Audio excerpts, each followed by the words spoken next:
বাংলাদেশ জাতীয় ক্রিকেট দলের নির্বাচক পদে আগ্রহী প্রার্থীদের আবেদন গ্রহণ চলছে। সম্প্রতি প্রকাশিত বিজ্ঞাপনের মতে ৮ মার্চের মধ্যে আবেদনপত্র জমা দিতে হবে। কিছু সাবেক ও বয়স ভিত্তিক ক্রিকেটার আবেদন করেছেন। জাতীয় দলের নির্বাচক হওয়ার দৌড়ে এগিয়ে থাকলেও আবেদন করবেন না সাজ্জাদ আহমেদ শিপন। এছাড়া নতুন মুখ হিসেবে শামসুর রহমান শুভসহ আরও নাম প্রকাশে অনিচ্ছুক কয়েকজন ক্রিকেটার রয়েছেন।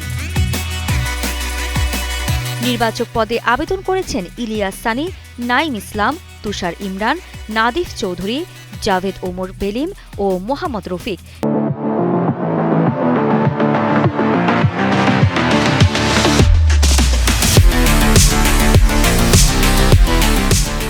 প্রধান নির্বাচক হওয়ার দৌড়ে এগিয়ে থাকা হাবিবুল বাশার সুমন এখনও আবেদন করেননি, তবে দ্রুত করবেন বলেই জানা গেছে। এদিকে সাবেক প্রধান নির্বাচক মিনহাজুল আবেদিন নান্নু আবেদন করেছেন।